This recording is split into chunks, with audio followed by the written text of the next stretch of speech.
Hey, fellow tennis nerds. I hope all is well. Today, I have an honored guest. I saw that you really enjoyed the episode with Chris Edwards from Tennis Warehouse. I mean, Tennis Warehouse fame. They've been there a long time. Also, this guy has been there ages, and you have to tell me the story how you got there and how long it's been. Troy Lara, you know him from Tennis Warehouse and their great reviews and their team that they've been built up there for content over the years. How are you today, Troy? Doing pretty good. Got the coffee flowing over here. It's early or not too early, but in the morning time over here, and I would say sunny California, but it was a little rainy actually on the way to work this morning. So Cool. Nice. And you put some rackets on the wall there that we can also talk about later on. But before we get into that, so how did you start at Tennis Warehouse? What did you do before? How did that come into your path? yeah, so it's been it was I hit my 15-year mark here at Tennis Warehouse. It'll be 16 coming up soon, actually in June.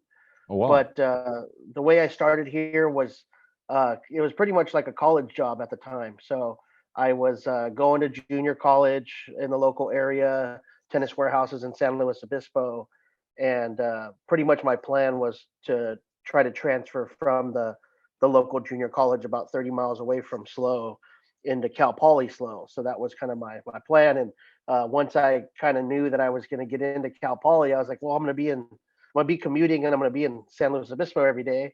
I might as well apply for the job. I was already shopping here as a customer and coming in the shop a lot to get my rackets restrung.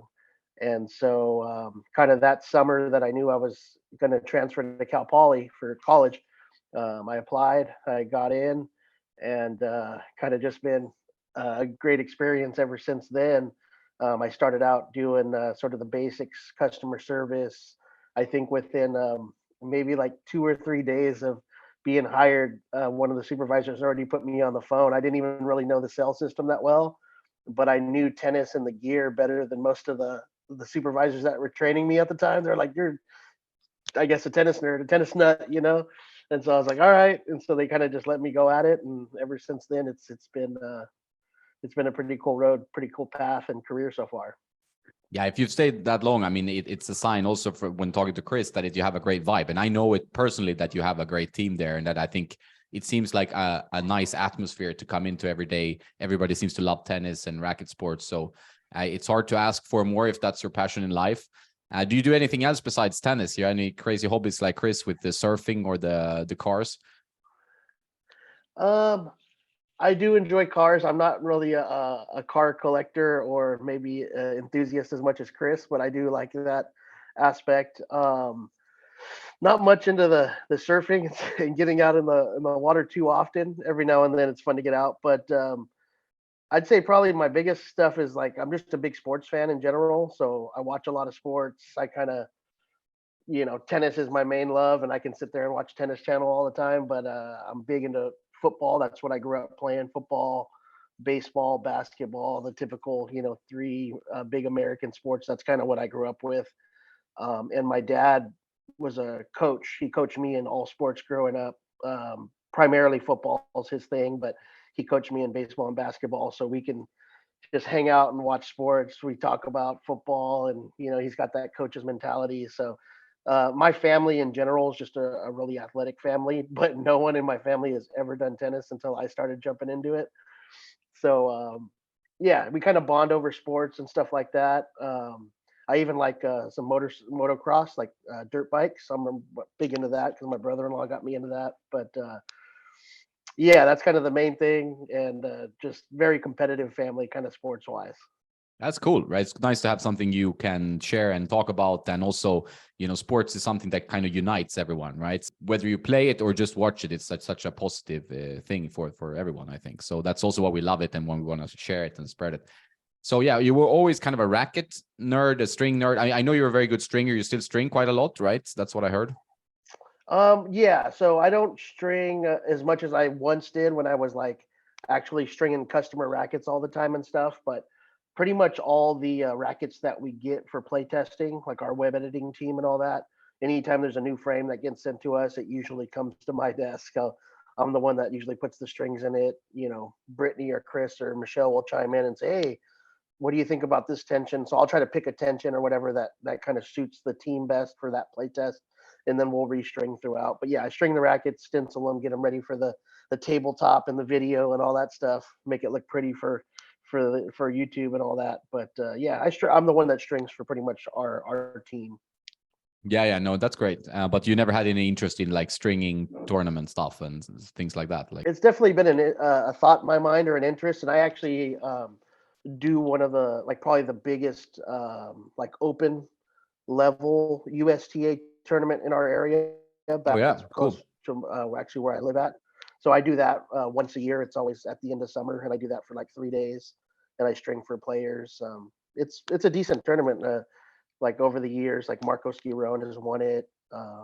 Carew from my tennis HQ's played it. I think he made the finals one year. So there's been some really good players to come through there. Awesome. So I Yeah. string a lot for like the college players that are kind of like coming out of college to go on that like next level of the circuit.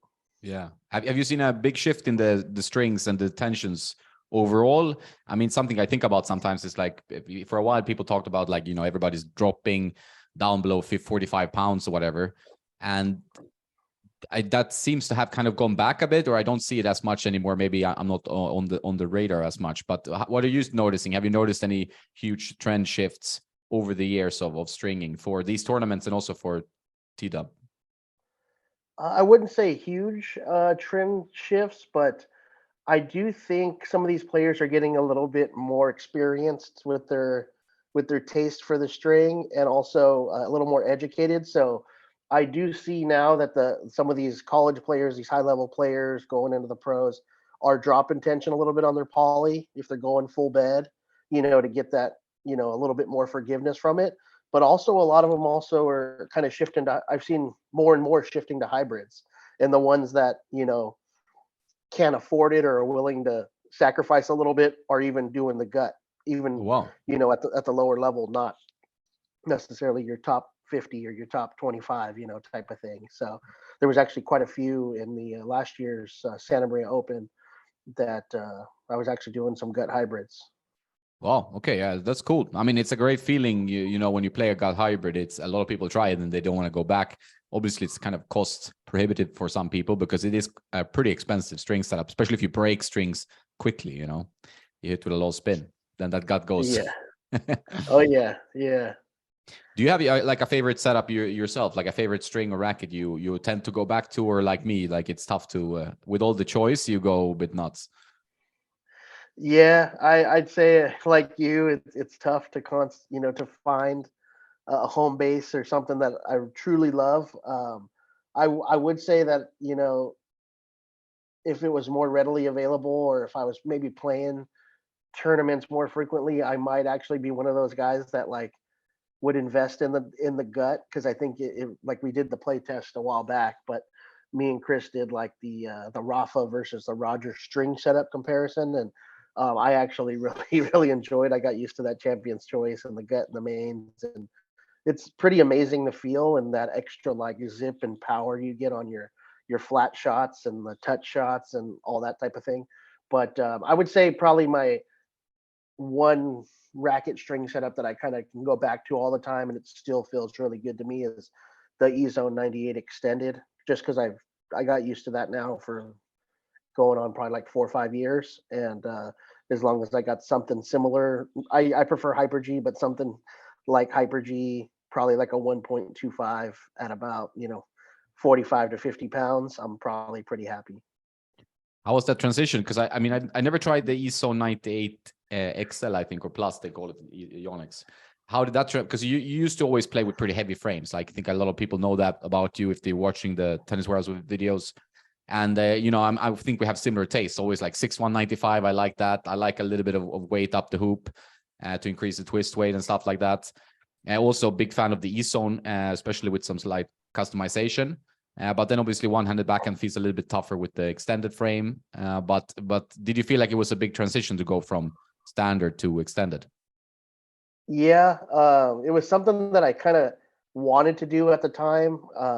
I felt like I needed a little boost, that help on my serve, and just maybe even though it's a half an inch, just a little more court coverage and a little more, I'm about 5'8", my build, I don't have the the long lankiness like a Medvedev or a Zverev or something. So anything that can kind of help me with that, kind of like a Schwartzman, a shorter build. I really wanted to try it, so I kind of like pushed myself into it, and it took me, I'd say, probably like a good 6 months to really like get to the point where like I was like hitting on the court with the extended racket, and I was like, oh, I don't think about it anymore. It feels natural, and that's when it kind of just it grew on me. But yeah, that racket, it's only 305 in stock form. I was coming from the Stan the Man racket, the older version, the first edition. I think it was the navy with the orange text, the first V Core Pro 330. That was like my favorite for a while. So big jump in static weight, but the swing weight was there, so that kind of helped. And then once I got used to the racket, I kind of gradually weighted it up. So my E zones are kind of like I would probably say close to like 325, 330 unstrung because I tail weighted a lot and a little bit of weight, addition throughout it. So I did beef it up to get that heavier spec, but at first I just kind of was getting used to that longer length. Yeah, I think you have to take a while with it. I think that's generally a good recommendation for anyone like changing or testing a racket, especially if you're a player who likes to compete and you're used to your setup. Then it will take even longer to get used to a new setup. So you see when the pros test, often they go like 1-2 weeks, they play with one model, and then they're like, oh no, I can't play with this anymore, and then they go back or they go to something else. So it's a difficult thing because you have to give it time, and the pros, they rarely have time. Us rec players, we have some time for sure, but so you get pretty heavy with it, but a lot of weight in the handle. Do you add like silicone in the handle, or you use lead tape, or just like leather heavy, thick leather grip? So I've done a few things. I know with the first couple EZO 98s I had, they were a couple of our test hitters, and they gave us a quarter grip size. And I wanted to build up the grip size anyway. So part of the weight was the shrink sleeve, kind of that plastic mold that you heat up, and that It's actually good. adds quite a bit of weight. I think it's like maybe close to 3/4 of an ounce. I forget what that comes out to in grams, I but think it's like if I did it's a one of those. yeah, if it's a full size, sorry to interrupt, but it's a full size, it's in grams now, 15 grams. And if it's like a half size, it's half of that, like 8 grams or something. So Yeah. it's a significant addition of weight, and you can use it to your advantage, but it's also tough if you already have a heavy racket and you want to, increase the grip size only, you're going to add weight to it. Yeah? So it's good to know that.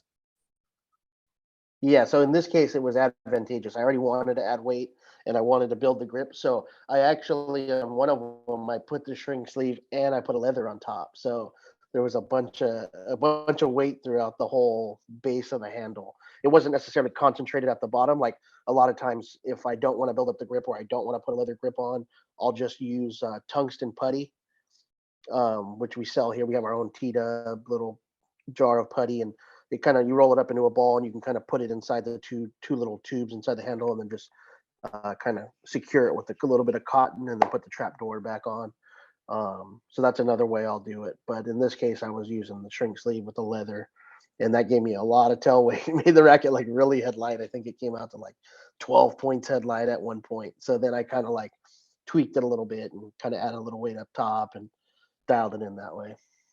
Yeah, some people like that. I mean, I'm a fan of pretty headlight rackets, or at least that's what I grew up playing with, like 6195, such as you was probably one of my favorite rackets of all time, and still is going relatively strong. Although 95 square inch racket these days, I find is a bit tough. I mean, I wouldn't ask Aslan Karatsev about that, but for us mere mortals, it's quite difficult. Do you ever go back to the 6195 or like Yeah. hit a bit?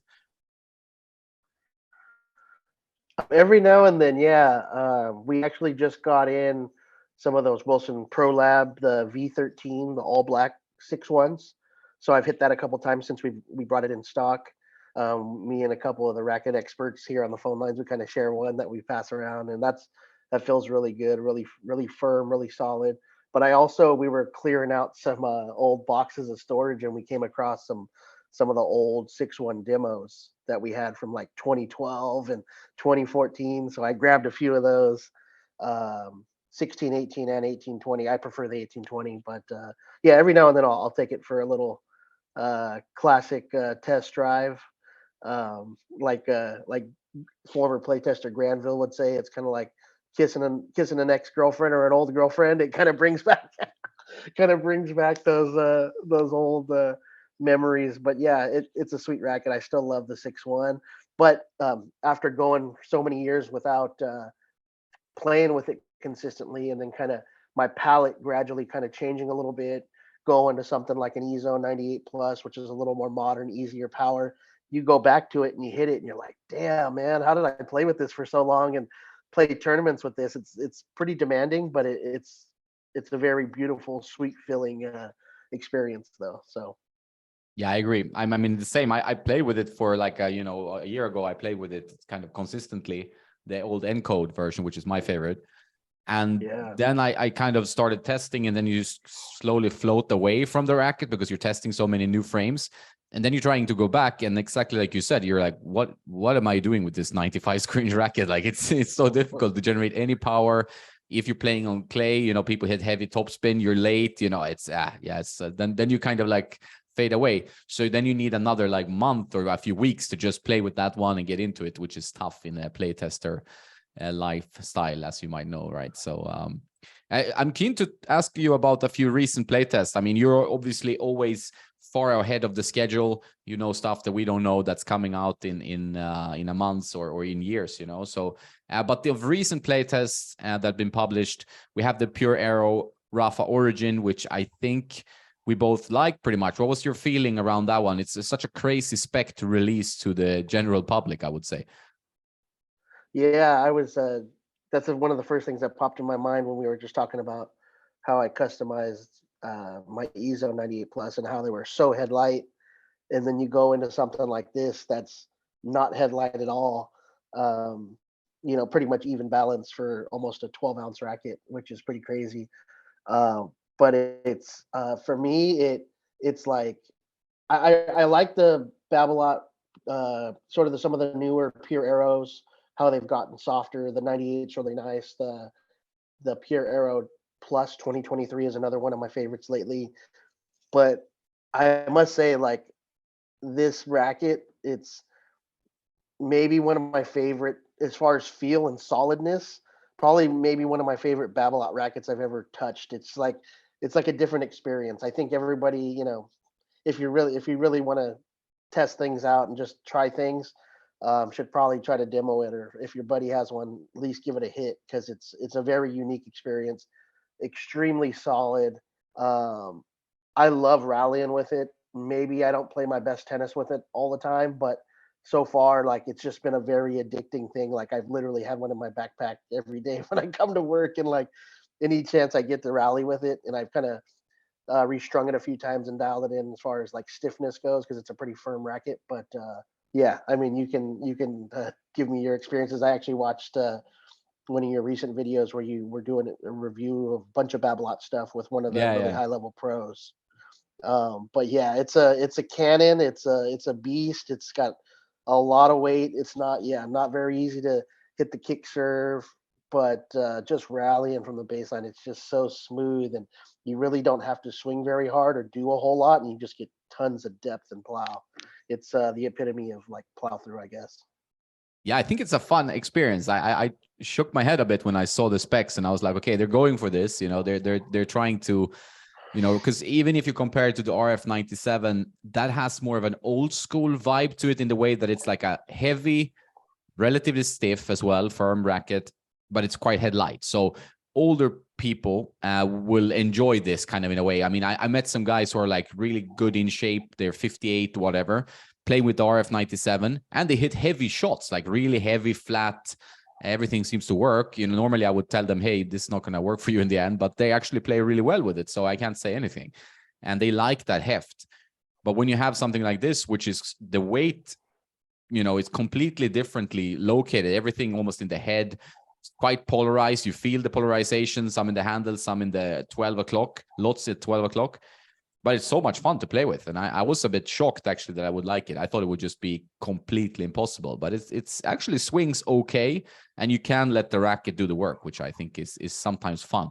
However, I think a lot of people might not be able to play with it in match, as I would not be able to either, probably. It's not as difficult as people think, but it's one of those that is tough to play matches with. I think if you're a racket nerd, I think you will really enjoy the racket. Put it on the wall. You can just play with it for 30 minutes to an hour when you feel like you want to do it, and it's going to be put a smile on your face. But it's not going to be your match racket usually. So, but definitely a fun one, and I think they will sell a bunch of these because it's quite addictive to play with. Yeah, exactly. Yeah, it's pretty fun. One thing I did do on we had two tester frames, and one actually had a bit higher swing weight than the other. So one was like kind of almost at 370 strung, and then there was one that was almost at like 380 strung.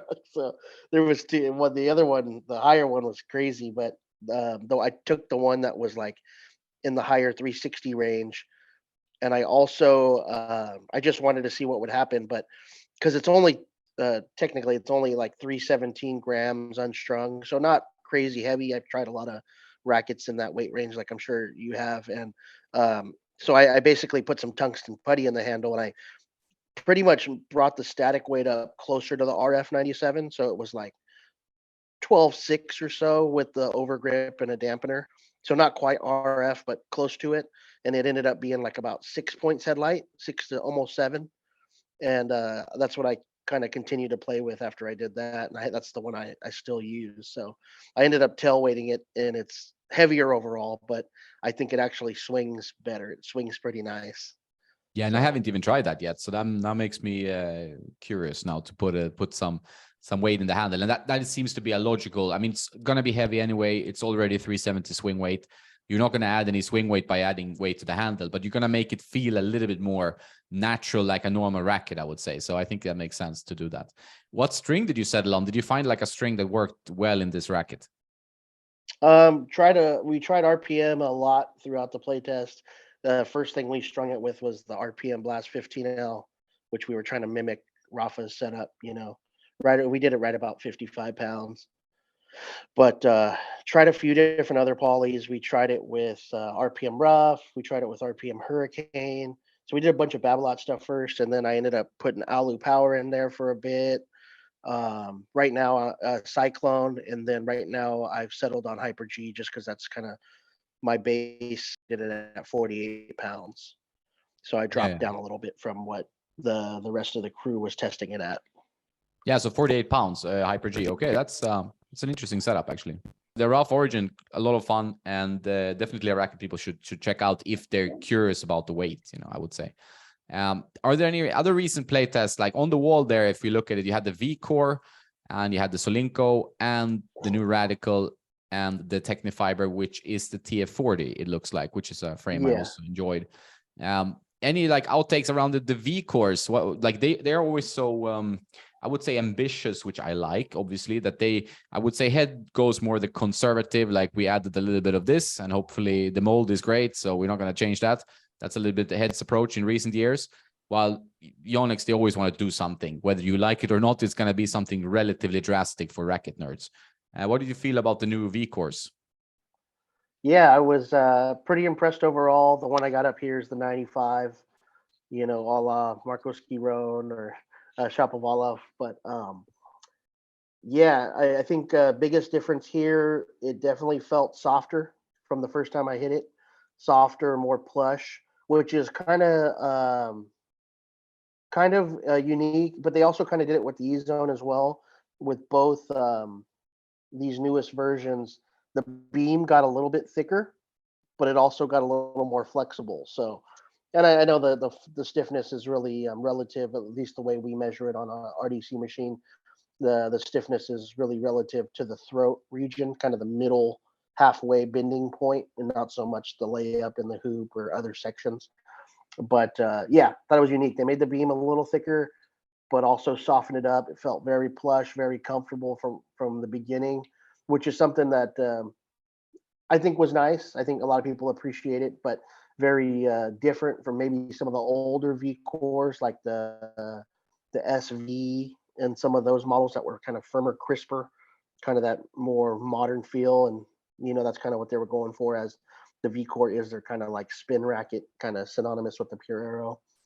But yeah, really like the 95. That's my favorite of the bunch. And the one thing also was really different was the string spacing compared to pretty much they've tweaked it a little bit in the 95 from the couple generations past, but this one is really open for a 16 by 20.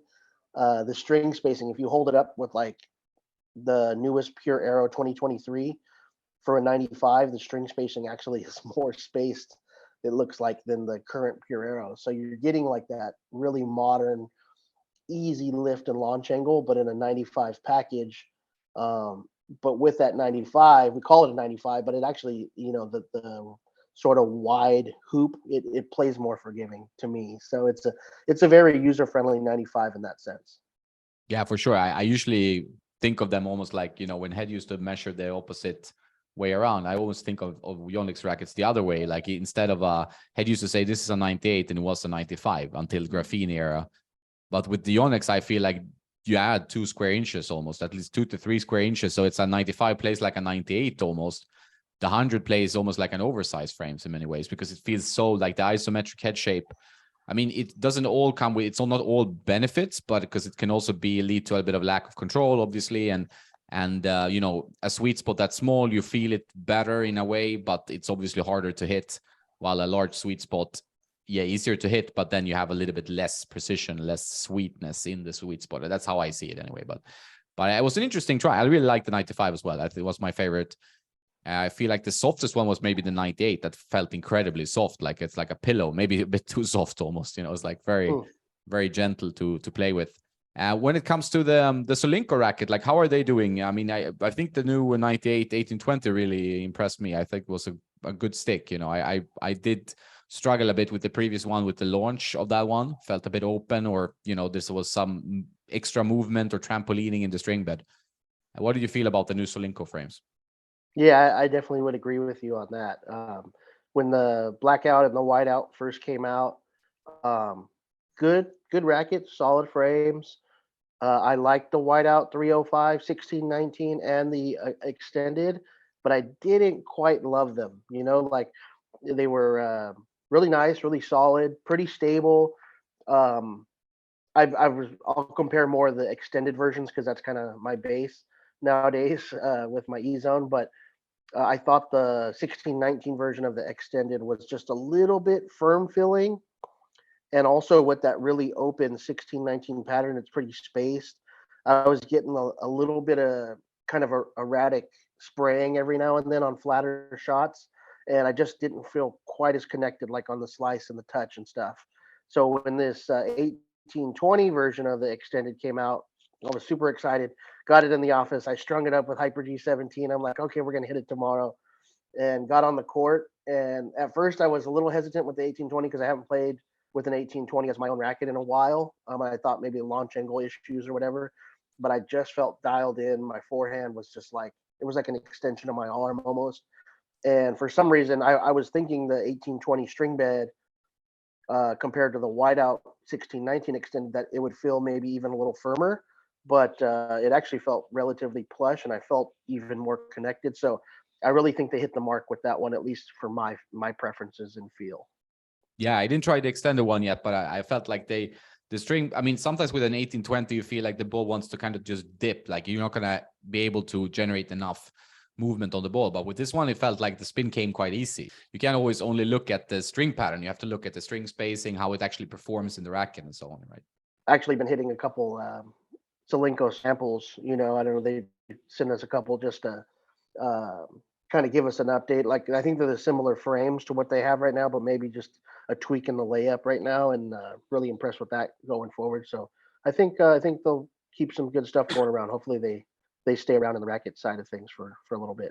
No, so Solinco, they make good product, good strings always, and then obviously it's the toughest part is going into rackets. I think we've seen that if you follow the industry for a long time, it's like you can make a string and you can make it pretty okay. I mean, to make a really good string, you need to put in a lot of research and development to make something unique, unless you just go and buy something in the same factory as everyone else and put a color on it.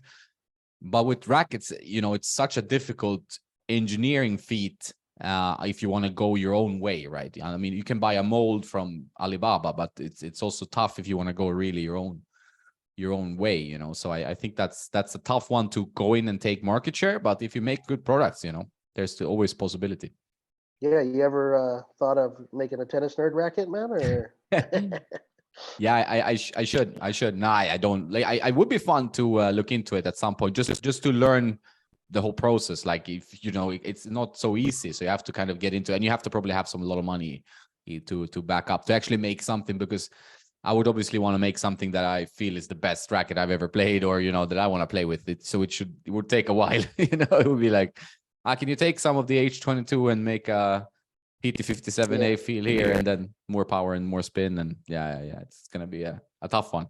right. I remember we were talking about the podcast we did a while back with Michelle, Yeah, and you were saying we were talking about like concept rackets, like what would be the ideal, and I think you mentioned like something like a Gravity 98 with maybe slightly more open pattern or something would be yeah, that would be pretty one of cool. Yeah, yours. Yeah. Don't you have a racket that was like custom painted for you by like Unstrung Customs or something, like a tennis nerd cosmetic, or yeah, no? that was one of the. Was it a head radical tour? And I also had old liquid metal radical tour, which was one of my favorite rackets. Still a bit tough to use, to be honest, these days. And then I had one from a Portuguese company called Dakor. They're not really making rackets anymore. That was very good, actually. That was like really nice graphite and played really beautifully.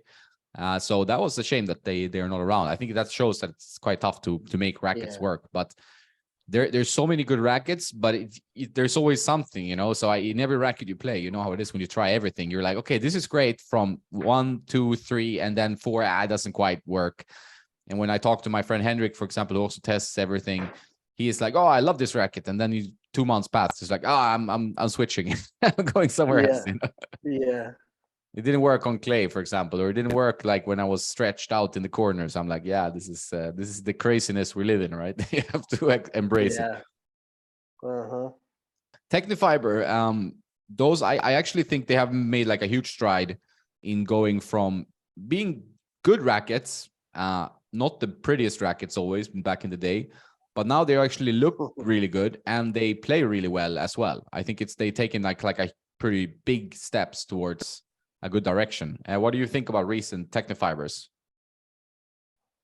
Yeah, I really there was a good probably solid 6 months where like I was just playing with between the TF40 305, which I have here, 1619 customized, added weight to it.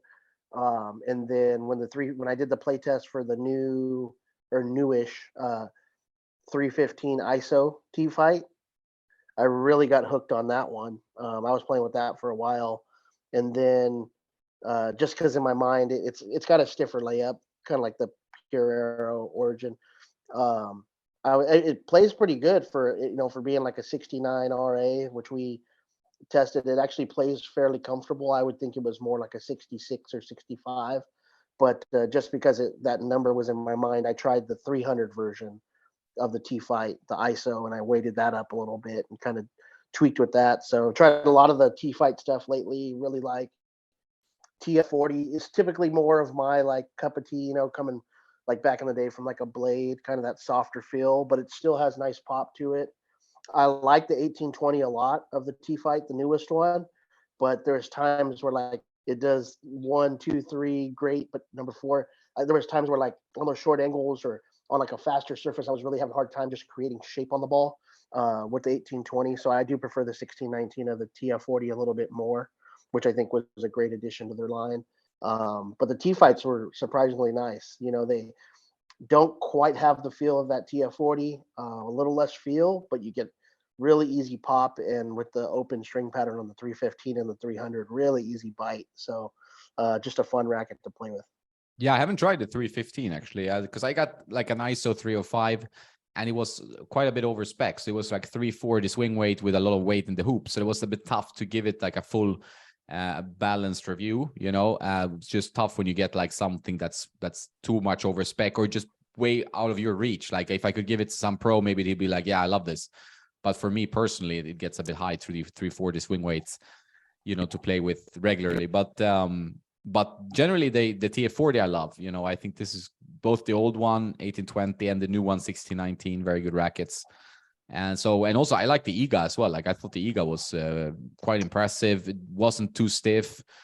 some small customization. You can swing it really fast, quite a fun racket to use, so I think they've done some good stuff. I think the TFX one they need to do something better with, but that's maybe coming for the TFX 2 or whatever.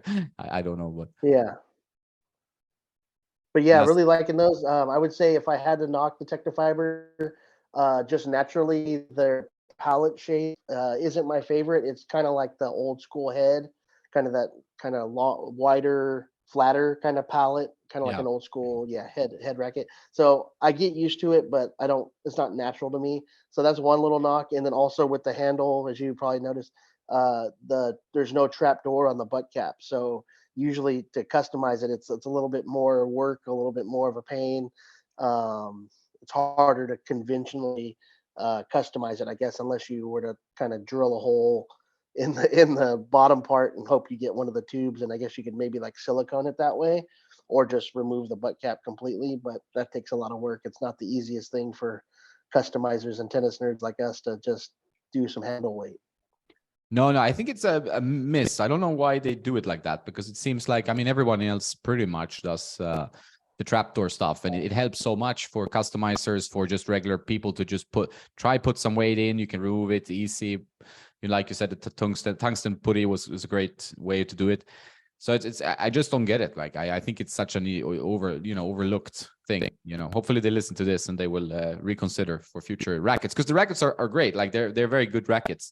And I think we see more and more like pros also like testing rackets who are in the phase of testing, that they are more open to Technofiber as well. And you're seeing that more and more. So Oh yeah, they can do good stuff in the future for sure. yeah, really liking their stuff. Yeah. And then, okay, if we go on your wall, I think there's also a radical there. And as I said in my preamble, like they've done a very conservative approach. I mean, I get it, because like their speeds, they were very good. Their mold, they feel like they perfected it. And I've talked to their engineers, so that's really their thinking. I think that it's a very good mold. The new Speed Pro is one of my favorites, as well as Chris's. But what do you think of the new radicals, the MP and the Pro? I haven't hit the MP as much, a few times, but that's just because I was really liking the Pro from the first time I hit it. It's I think they really turned the corner on the last version, the 2021, the sort of the gray, was it Graphene 360 Plus, I think, or something Yeah. like that. And then this one's Auxenic. Yeah, so that gray and orange one, I think that really turned the corner. One of the kind of main things they did was just kind of flatten out the beam more. So some of the older graphene radicals were like, they tapered a little bit in the beam, and the sides 3 and 9 were quite a bit thicker than a typical radical. And now they're back to that kind of thinner, closer to, I think it's closer to 21 millimeters throughout. And I think that really helped the feel on contact. But this one in particular, the new one, I just felt like I got a little bit easier power than the last one. I felt like the last one had good feel, but didn't quite have the pop. And this one, as soon as I started hitting from the baseline, I was like, oh, the ball's jumping off. And yeah, it's a little dampened, not as much feel as maybe the newest Prestige Pro, which I think is amazing feel.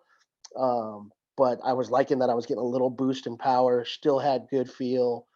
It's a 1619. It's not crazy open though, so you still get that kind of direct control. Overall, I thought it was a great frame. I probably would do little customization. I can play that one pretty close to stock form, so it's one of those that I can just kind of throw in my bag and go play some dubs or whatever, and just be happy. Yeah, I think I have the same feeling with the radicals. Like I can find rackets that are better in every category, but the overall package is so good and consistent that it's just pick up and play, right? I don't need to customize that much. I don't need to do anything.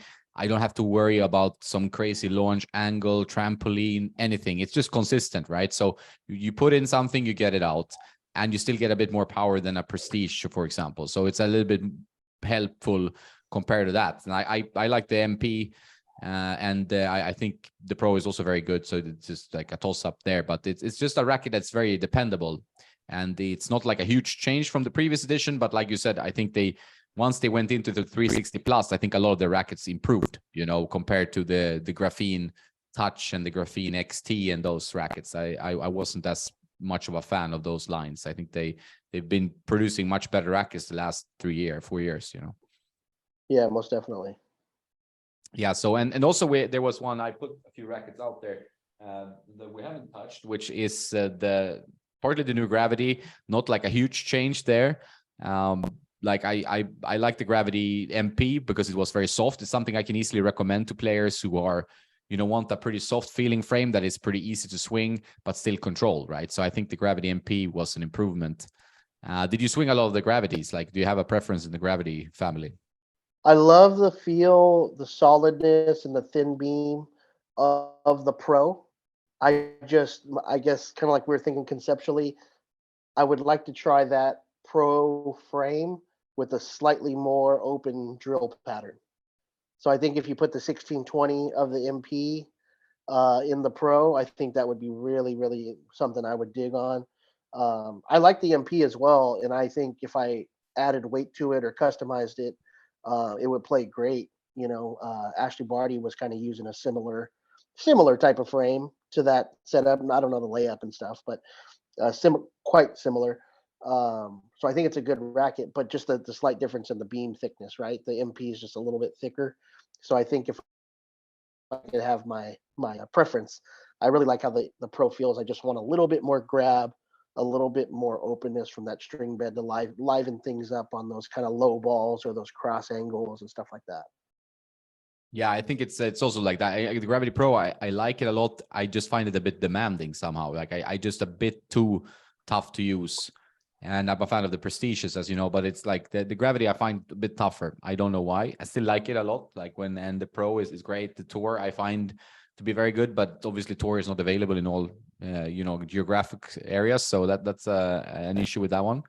But it's obviously a good lineup, and the Oxetic probably makes it a little bit better in terms of feel. I feel like the feel and the stability is something that is improved a bit. Maybe it's the power, as you said, with the radicals. Maybe you get a bit more pop, because it's when I discussed about this Oxetic with head, it's like putting Oxetic in the throat will have a different impact depending on the structure of the racket, depending on the like the mold of the racket. So you can have a completely different reaction to one model and completely different to another model, which makes it a fascinating concept, fascinating material or technology, but it's also difficult to feel exactly the differences between 360 plus and Oxetic. Have you noticed any differences in the different updates from head?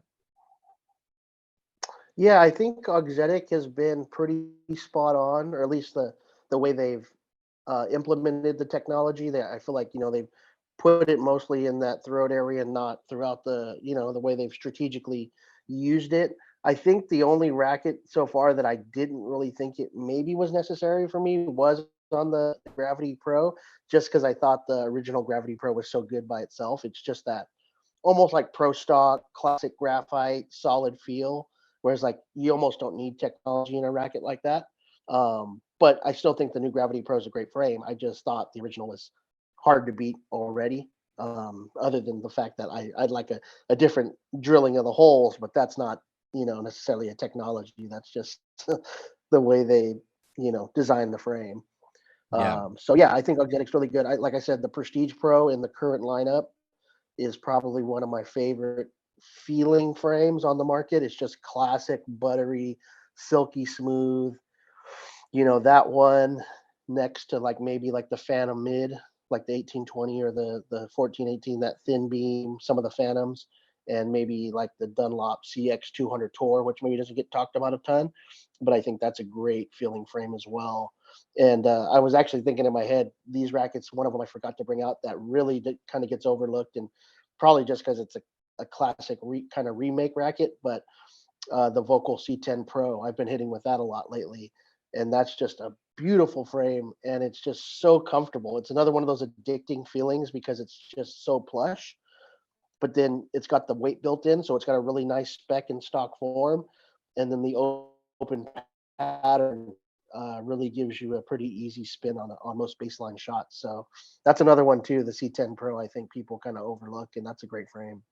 Yeah. The focal frames are there's some excellent ones there, you know, and the C10 Pro is the classic, I would say, the legend in the bunch. And there's usually a reason why frames are around for like 25 years or whatever, you know. That's usually because people keep coming back, they keep using this racket. They found something pretty much straight off the bat. You have the 6195, you have the, you know, head Pro Tour 630. This is now the PT7A. It's now on Tour Pop. I mean, you can't buy, and we can buy the head PT 2.0, which is the same mold. So these kind of molds, they just found like a weight balance mold that works, you know. So that C10 Pro definitely is one of those. Getting to new molds, new ideas, and we don't see maybe a huge amount of innovation in the racket space. For pretty good reasons, I would say, because tennis is pretty much a sport of very small increments. Like it's such fast pace, you can't like change rackets too much. But the shift, the 300 and the 315, and still rackets I enjoy in many ways, although I felt like the launch angle, the spin is maybe more than I can play with personally, but it's a feeling I enjoy. What do you think about the new shift rackets?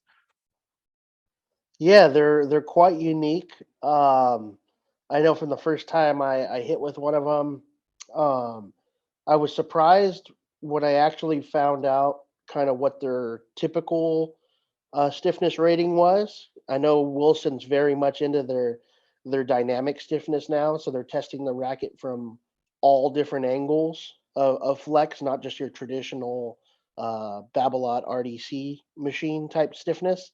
But yeah, they do have a higher stiffness rating, closer in that upper 60s. But they play pretty plush, pretty dampened, pretty smooth. And it's one of those things, I think, for me, kind of like I just explained on the Gravity Pro. I like the 315. I like how solid it is. I believe the heavier one's a 315, right? Yeah. The Shift 99. Yeah. So I like the way that one feels, solidness, stable, plow through. But I like the 1620 pattern on the 300 version a little bit more. So I'd either we haven't done it yet, but be interested in weighting up the 300 a bit, or it'd be cool to try a heavier molded 315 with that 1620 drill pattern. But yeah, pretty unique, and you can hit a pretty heavy ball with it. I noticed when when I was at the Indian Wells on the Tennis Warehouse demo court, a lot of people that were hitting with it, from juniors to seniors and recreational players, all the above. It seemed like everybody could hit a pretty solid, heavy topspin ball with it. So it seemed like the ball was really jumping off the racket, and I noticed that as well.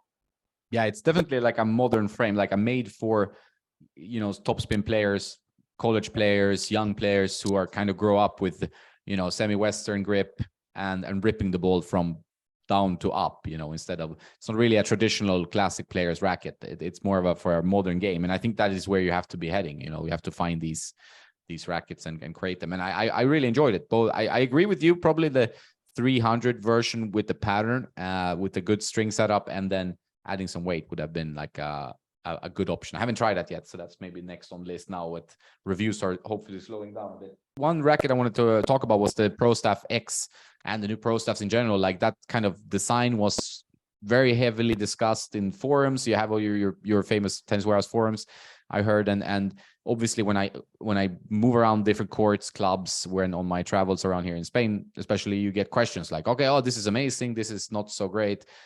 The Rafa was very liked by some and not so liked by others. Same with the Pro Staff. Like it's some people love it, some people think it should be black because it's a Pro Staff. What were your thoughts about partly the design, but also like the playability of the new Pro Staffs? Yeah. First off, I got to give a shout out to the man, even though Yeah. he's not on tour right now. But yeah, I it's tough. I wish some. I mean, consumers are consumers, and if you're buying a product, you have full reign to have your opinion on what you're going to spend your money on. But I wish people were more open minded and less critical of the cosmetic. Whether it's the crazy looking pink and yellow blue Rafa racket, or the fact that it went from Rogers black prestigious racket to something more of a brown. I actually kind of like the cool new color of the Pro Staff. I wasn't necessarily tied to the all black racket. I actually like the Technofibers. I actually like a all white racket. I think white's pretty clean, but some people hate all white rackets. Either way, beyond the cosmetic, I was really attracted and really a fan of the new 97 V14. The 100X, I definitely understand its appeal, and definitely is a great racket if you're looking for a little more forgiveness. I just think they could have differentiated it just a little bit more with the spec compared to the 97, as far as it's pretty much the same frame, just with a bigger head size, slightly bigger head size. But I've always been a fan of that 95 to 98 head size, and I think that's really the beauty of the Pro Staff for me is the precision. So the 97 is really, really a nice frame. And what I really liked about it is just the slightly smoother feel. I thought to me, it just felt a little bit. I know we say this all the time. Oh, there's people out there probably trolling us right now. Oh, it's a little more plush, or it's a little more smooth, or it's a little more buttery, or whatever. But it to me, it did feel a little bit more comfortable, a little bit more smooth on contact. I thought the V13 was just a little bit firmer, and I could feel that kind of like Kevlar braid in the frame, at least what I thought it was with the V13. With this one, it just felt a little bit more dwell time. Maybe it's the paradigm bending or whatever they call it, but I like that about it. And I also like that the swing weight, at least on the ones that we tested, was higher. It was closer to 330, and so I felt like I didn't have to really do much customization. That's basically my summary of that one. No, I agree. I think that's generally my feeling as well. Like it's a racket there that's you just pick up and play, kind of like the Radical Pro or MP, whatever your pick is. And it was very good in the version 13. I felt like I a little bit more connected maybe to the 13. I played them side by side. I probably prefer the 14 now. I'm a little bit like, back and forth. Sometimes I think they over dampen rackets. I talk about it all the time. I should stop talking about it. But sometimes I go a bit like, I want like pure graphite, old school feel, which you kind of get in the Origin, for example, which I think we both like. That kind of like, just no dampening at all, but it doesn't feel super harsh to me. That's why I like in some old school frames that you just feel the ball 100%. Has pros and cons, obviously. So, but the new Pro Staff is good. The 100, I agree 100% with what you're saying. I think that's a good point, that they could have made it a little different. They could have made it, maybe if they want to compete maybe with the Gravity Pro, they could have made an 18-20 string pattern, because this 16-19 in the 100, I feel like it wants to take the ball a bit too much on a ride sometimes. Like the ball wants to go places where it shouldn't go with the Pro Staff. Like the Pro Staff, you want to feel like Roger, to be like, I hit spot, the ball goes there and I win point. This is where it should be. Oh yeah. You felt that one had like not really a Pro Staff identity maybe. And like you said, it's still 315 grams.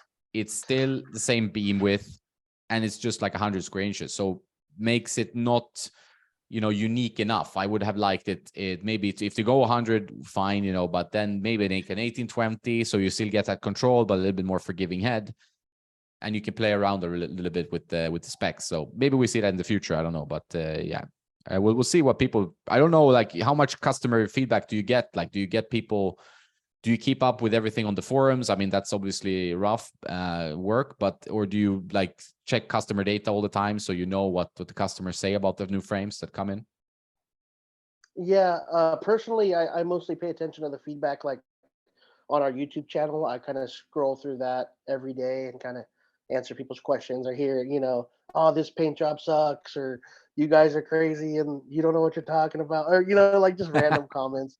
It's all good. We get a lot of love on there too. But yeah, as far as like the customer feedback, like Michelle filters through that like every day or pretty often. I help out on the message boards as well, but I'm kind of just more starting to get into like the feedback stuff.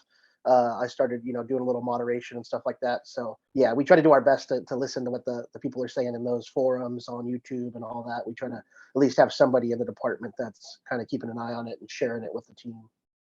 Yeah, I think it's good to have an ear to the ground, but like, as you know, with YouTube comments, you can also go, I get a bit frustrated reading YouTube comments, like depending on if there's some keyboard warrior or troll behind them, and also sometimes people, you want to hear like a wide perspective from loads of different voices.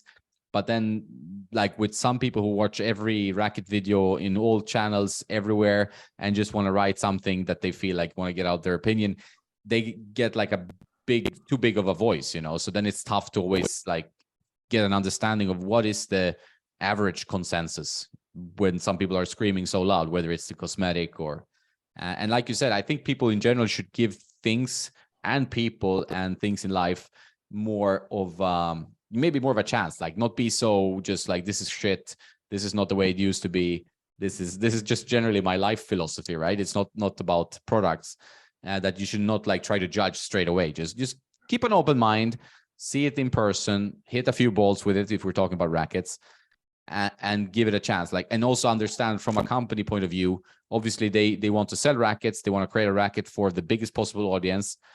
And if their customer research said, hey, we're going to make a pink bubble up because this is what the audience wants, and this is modern, this is cool, this is trendy, and we sell more rackets like this, and Rafa says okay, then they're going to make that. And it also stands out, like, so there's also a standout feature, you know, which I think is good. So in my opinion, for example, I prefer this, you know, slightly crazy looking Rafa Origin much more than the banana one before. You know, I thought that was pretty so, you know. I think this is cooler, you know, and so we're all different strokes for different folks. So I agree with your comment there, you know. Yeah, for sure. And the one thing I do feel for some consumers, you know, is I understand that in certain places of the world, people don't have access to demos, and they really rely on our feedback and our judgment to help guide them on the right path of purchasing one of the 5 rackets that they have at this little shop in their small country or wherever they're at. You know, I do understand that. I feel for people like that, you know, just because I'm lucky enough to come into Tennis Warehouse every day and pick between 500 rackets on the wall or whatever, you know, crazy number.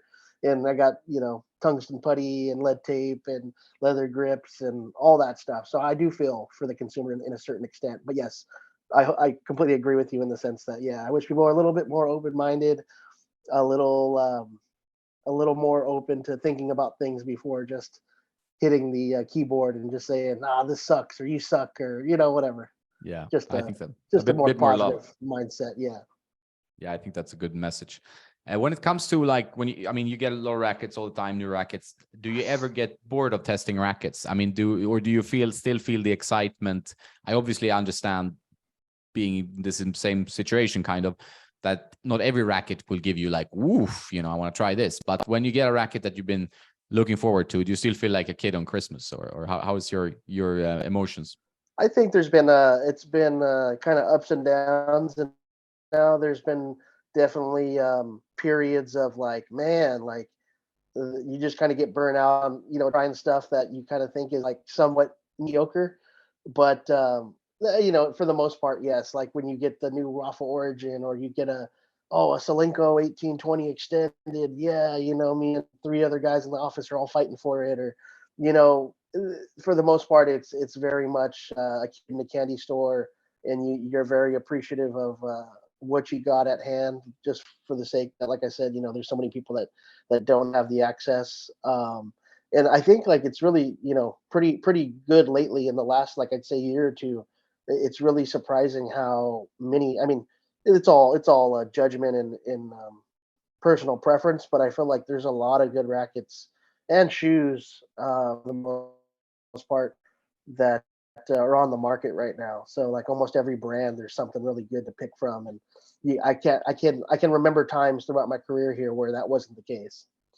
Yeah, I agree 100%. Like having been like a racket nerd for so long now, and you know, watched and read and tried everything pretty much that there is. I think we're in a time where I think also that there are more eyes, there are more information, people sharing. There's so many YouTube channels reviewing stuff and you know, spreading information, opinions, whatever. I mean, there's always pros and cons with everything, but overall, I think it puts a little bit more of an onus on the racket companies as well. Like you need to create good stuff. Like there's too much competition, there's too much information. You get some shitty reviews, people won't buy it. So I think it's a little bit more pressure on them to create something and to maybe be faster with product releases. Whether that's feasible for how long, we don't know. But so you're seeing more and more products. But generally, I also agree. you rarely see like a crap racket. Like I've tested rackets in the past where I'm like, Jesus, what is this? This was not good. This was just like firm and no dampening, just harsh, bad vibrations, whatever frame, or no sweet spot whatsoever. And nowadays, like most rackets seem to have pretty well thought through demographic for the racket. It might not be for me, like the lighter Aero Alpha, it's not a racket for me pretty much with the open string bed and the weight spec. Maybe I can spec it up a bit, but I prefer the Origin string pattern. That spacing is perfect for what I like. And then I'm really like understanding, okay, so this is for one group, this is for one group, this is for one group, and the good rackets keep coming. So it's very hard to, I know a lot of people like on forums and stuff, they probably like you to roast rackets, to be like, hey, this racket is shit, throw it in the trash can. Obviously, you can't keep doing that, obviously, because you're selling rackets. But even me, I don't, there's always pros and cons. There's always some user that will like a racket that I don't play well with. A person that has a different level than me, whether higher or lower, so it's we're just having to understand the product, who's it for, and what it does well and not so well. I think this is the easiest way to see it in this day. Yeah, for sure. And Tennis Warehouse, we're an online retailer, we're in the business. You as maybe more of an independent reviewer can maybe have a little more leeway. And so there's a certain extent where, in a review, I'm never going to say, oh, this is shit. That's not something that's going to fly or ever come to YouTube for our channel, but I think the language and so sometimes people will ask me, oh, what do you think of this? And usually if my response is something, it's something that I don't really love that much, I'll usually go, it's okay, but you should try this. That's usually my key for I didn't love it that much. It's okay. I see the appeal for a certain type of player, but if you get that response from me, typically that's my way of saying, I didn't love it, try Hyper G. I didn't love it, try the Solinco, or whatever, whatever brand it might be. So I know people out there are looking for that controversy or that type of clickbait thing, but yeah, you're not going to hear a Tennis Warehouse reviewer just bash something. Being balanced with stuff and I think it also shines through in some cases where we're in the language, even with your playtesters or with myself, like I'm saying, this is good for this one, but it's not my racket. That doesn't mean it's a bad racket. It's just not for me. It's not a racket I like or you like, or doesn't work for my game. It's so connected also to your swing style, how you play, the level you play, and everything. So it's not so easy to always say if a racket is crap. It doesn't usually means it's not for me. Sometimes I can feel if a racket has a lot of things not going for it, even if it's not my style or whatever.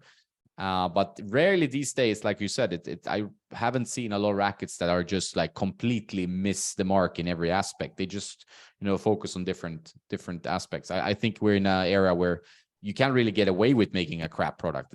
With the amount of rackets today, how do you, there's so many good rackets out there. We talked about that, but so many brands make a lot of rackets, have a lot of different silos. How do you think a customer should approach it, and how do you approach customers giving advice on rackets and so on with the amount of rackets you have?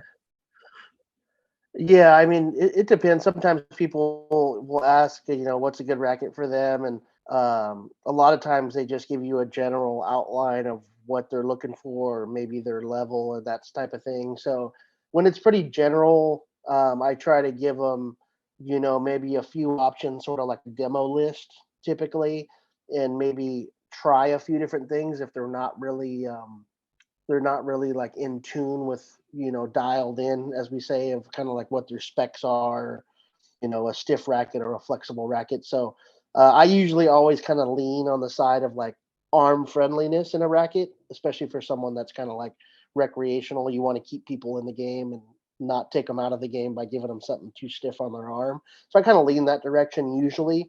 But the ones that are very dialed into their history of frames and stuff like that, it's a little easier to kind of dial them into the Blade 1820 to the TF40 to the Solinco 1820, and kind of get them, the T-Fight, all those rackets that are kind of in that sort of same realm, kind of give them a grouping or something like that. But yeah, I think it really just depends on sort of the information provided.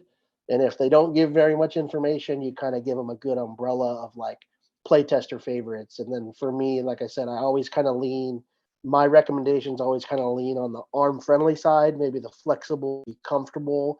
And also I kind of push people into a racket that's maybe a little bit more weight than they would usually consider. I don't try to like push a RF97 on a rec player, like, a 4.0 or whatever, but I try to, say if they're in between the pure drive team and the 300 gram version, I usually would tell them, like, if they're like a 3.540, hey, maybe you should try the 300 gram, because it'll give you a little bit more stability, a little more vibration dampening. And as you try to progress your game, if you are trying to get a little bit better, you'll probably end up liking that slightly heavier spec. So I kind of go in that route of a little bit, maybe push yourself to try a little bit more weight or customize, and also go with, when in doubt, if you're between two frames, probably should go with the more arm friendly of the two, because in the end, you want to play, you don't want to take yourself out of the game with an injury. So I think that's a good idea. And I think a lot of the consultations I do, I get a lot of requests for and questions every day. And a lot of them relate or talk about tennis elbow, like being a problem that took them out of the game for sometimes months, quite serious stuff. And some of it's obviously related to technique, overuse, other types of injuries.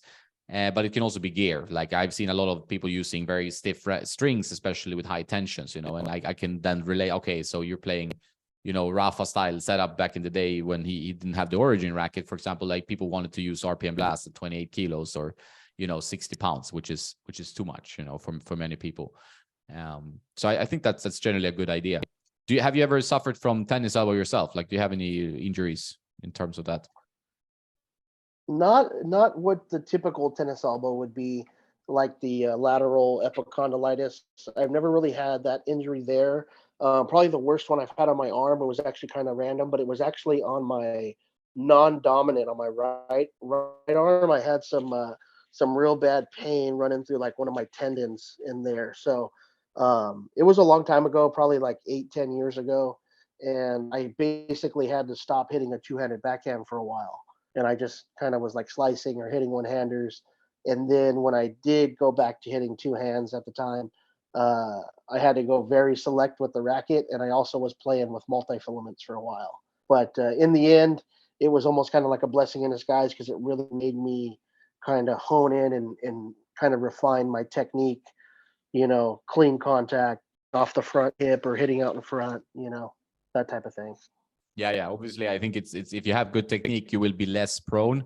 You can still get injured because of overuse and stuff. You see the pros, like they obviously break down the hit like at this massive speeds with high tensions, and it's a different sport than what we're playing. But always refining your technique is a good idea. Also refining physique, like for example, going to the gym or doing the flex bar, which is something I recommend people to do, because it's a lot of the issues is like so much stiffness in the forearm, and it's like the forearm is stiff as a brick and or a piano string, and then you need to kind of loosen that up, and then usually things or go to a physiotherapist. That's generally what I do if I have any problems, like knee problems or anything. Go to a physio quickly. I mean, straight away, just check it out. Is there anything I need to do? Then I try to start doing it.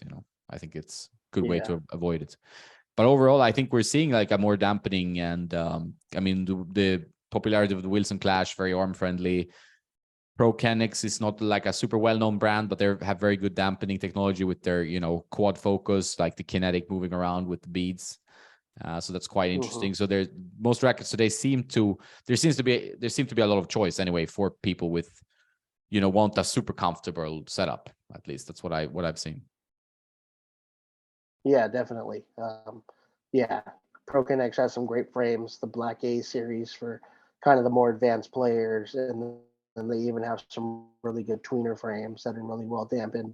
Yeah, they've kind of been a pioneer in the racket game of being arm friendly. Them, Vocal, Yonex has done a really good job over the years as well. But yeah, always something to keep in mind. When when you're looking at that boost in power, but the racket might be a little bit on the stiff side. There are some good frames out there that can give you both that dampening, that comfort, and the power you need. Something like, off the top of my head, just like the E-Zone family, that seems to be a pretty good option for most people. So. Yeah, for sure. And relating to that, like to kind of round it off a bit, like your racket history is always interesting. So maybe you can take us through it a bit. Like I know the 6195 was one of your favorites. I know also you like the K Blade because I've been watching your videos since way back. But like, so how have you moved around? And you've stayed with rackets for quite a long time, I think, right? A bit maybe longer than Chris have been doing. Yeah, I say in general, yeah, I kind of like once I found something I liked, I kind of held on to it for a good few years or a few generations of that same frame. If Wilson never discontinued the 6195 back like around the 2014, 2015 version, I probably would have kept going with that for a while. But other than like my very first racket that I bought from like a big box store, which was like a really, tweener kind of game improvement racket. And even at that, after playing with it for a couple months and noticing how light it was and trying to play against better players, I think I put a whole pack of lead tape on it to try to to try to stabilize the frame. But my first real racket purchase before I worked at Tennis Warehouse was a Dunlop Mfill 200. So it was the racket that James Blake was endorsing back around was it 2005 when he played Agassi in the quarterfinals of the U.S. Open. I was a big James Blake fan, so that was like it was on sale. It was like a really good deal in the T-Dub retail store. And then I also kind of put two and two together that it was James Blake's endorsed racket. So that kind of triggered my purchase. And then from there, I kind of stuck with the higher swing weight, dense string patterns, kind of more control frame. So when I came to Tennis Warehouse, one of the first rackets I play tested was K-Blade 98, which was stiffer, gave me a little more power, a little more forgiveness. And then I just customized it up and it had like a 340 swing weight and about 12 ounces. So kind of close to my same spec, but just more power, more forgiveness compared to that Dunlop. And then from there, tried the Dunlop like 300 Mfill or one of those 300s to get a little bit more power spin. And then ended up just reverting back to the 6195 once I tested that. I knew that was like a good feeling frame and kind of the home for me for a while. And that's what I played with for a couple generations. And then when they discontinued that, I wish I was just looking for something as close as possible as far as the weight and the swing weight and the flex. The VCore Pro 97 330 was almost identical. The only difference was a slightly bigger head and the more open string pattern. And it took me probably like a good few months to get used to that 1619 pattern. At first, I just thought it was just kind of hard to really dial in because I was so used to 1820. And then once I switched over to that, pretty much stuck with that for a couple generations, and then eventually into some of the rackets I've been playing now, like the E-Zone Extended. But it's funny now because once I got used to the 1619, the more spin and the launch angle, then I would go back and hit 1820s and I'd be like, oh man, this feels weird. So it really just goes to show it's kind of what you get used to and your muscle memory and your timing and all that. Yeah, I think that's very important. Like you people don't realize how much muscle memory, for example, a pro has who has been using the same frame for ages. Such a big shift for them to take up another racket. And I do notice like when I hit with players who are maybe used to testing a little bit, no matter the level. Like for example, the guy in Andre in the Babala video, he plays some futures. He's a good player. He's only 22, 23 years old. So he has, he's gonna compete more. But he's used to testing rackets. So for him, he can like quickly like, okay, this gives me this gives me that. Then I can play with someone else who's never tested rackets or used to play ATP or used to not play ATP, whatever. But then they feel like, wow, I can't. What is this? This is strange. They don't really enjoy it even, So it's completely different depending on how used you are to adjusting your setup, But generally, I think also for me, I notice that I tend to have this spec range, It's like I like this kind of 345 gram headlight, 5-6 points headlight, 330 swing weight. This is kind of where I always end up in some way or other, if I want to play my best tennis at least. Yeah. And that's another thing too. Where like I've been hitting the rough origin a lot lately. And the more I hit with it, the more I like it. But at the same time, I'm almost a little hesitant because I know when I go back and test all the other rackets, I already had a reputation of like telling everybody that I wanted to add weight to rackets or add a leather grip to rackets. But the more I hit with the Rafa, the more I'm going to be like, oh, the swing weight's way too low. I need to add 30 points to the swing weight Yeah. or whatever. It just makes you get more used to that heavy spec. So, yeah. Yeah, that's what I thought when you switch to the extended, because since you have to test so regularly, it must be tougher then, because the most rackets who are released are standard length. So now you have to adjust down in length a bit, right? Every time. Yeah. But once I got used to the 27.5, I haven't really played or committed to any racket like in a 28 inch, like there was that Prince long body, but 27.5, I seem to do okay, and I can go back and play standard length just fine. I've seemed to got pretty used to that half-inch adaptation.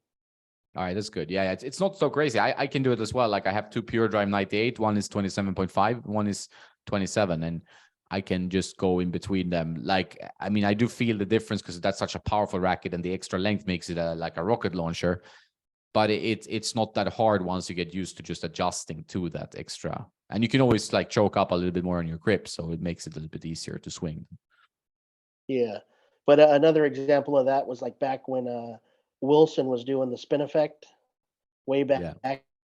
with the steam and the burn, and a couple playtesters like Jason was using the 99S, and I think Chris was using the 6 195S, and Mark Boone was using the Pro Staff. So they all were trying these patterns, but that was one thing that kind of got in their head after a while, was getting used to that crazy launch angle and that really open pattern, and then going back to testing the traditional string patterns. It really kind of was throwing them off a little bit. So there is some thought to that, where you don't want to go too far away, because in the end we're racket testers and we got to do our job as best as we can.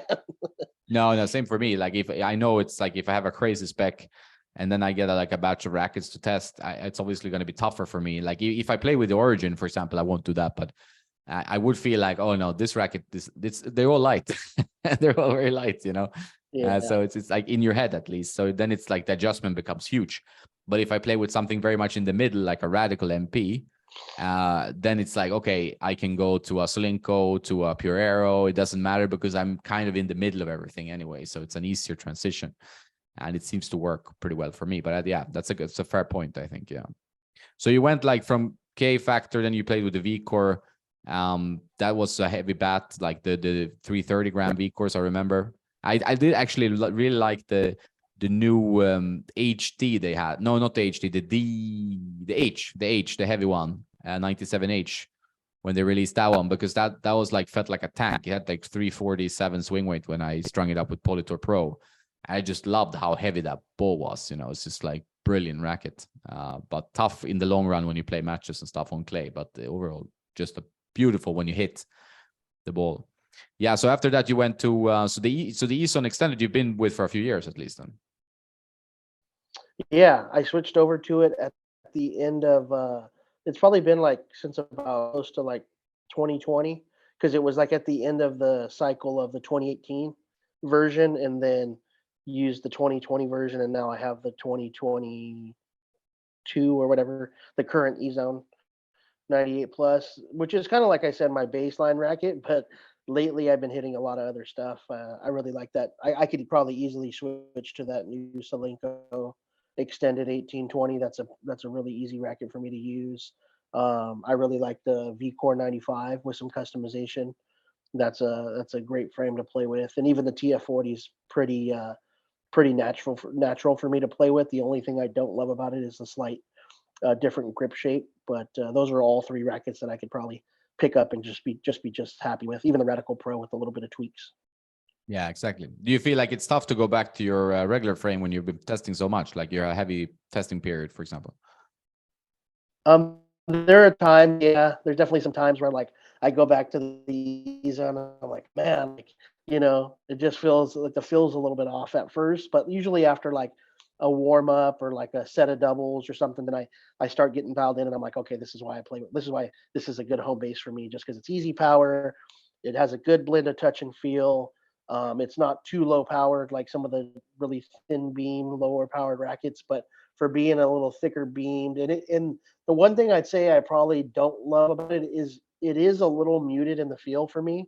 Like I do like a little bit more of a traditional feel, But even though it's muted, I can like really just slap, like go big and just swing big, and the ball still stays in. So even though it is muted, I don't feel like it's unpredictable. So Yeah. it ends up working out pretty good for me most of the time. One thing I forgot, the shoes, right? So what shoes have you been using? You're testing a lot of shoes as well, which I do too now. And I find testing shoes makes sometimes it's more difficult because like I'm, my foot is one way, I move in one way, and then like one shoe doesn't really work for me because of my knee problem or whatever. And then one shoe works great. So I'm trying to understand more about the shoes. So what shoes are you using, and have you always been with the same type of shoe, or you kind of mix and matching a lot? Been testing a lot of new stuff lately. That's one of my main jobs here at Tennis Warehouse is I do the descriptions on the website for men's footwear. So I've been testing a lot of new stuff. Probably the top four off the top of my head: Vapor 11, Gel Resolution 9, Court FF3, and Adidas Cybersonic. Those were all like big hitters for the beginning of this year or going through 2023. So I actually really liked them all. If I had to rate them in order, man, that's tough. Been playing the Novak shoe a lot lately because it's pretty comfortable, pretty breathable, good cushioning. The Gel Resolution 9's always trusty and stable, but not quite as comfortable as the Court FF3. Really surprised by the Vapor 11. That's kind of one shoe that I can just put on and not think about, and it's more stable than your typical Vapor. And then I really was surprised with the Cybersonic. I loved how that shoe really like hugged my foot or like stuck to my foot like a glove. I wish it had a little bit more cushioning under the bottom, like in the midsole, but it is more of a speedy, lightweight design, so I get it. But those are all great shoes. Lots of good shoes lately. Yeah. No, I know it's a area that it's also like the quality seems to have increased quite a bit. And I played today on clay, and I use the Vapor 11 now a lot, and I really like those. And I feel like they're like more supportive than previous Vapors, so I think they're great. I would love to try the new Adidas shoes are also good.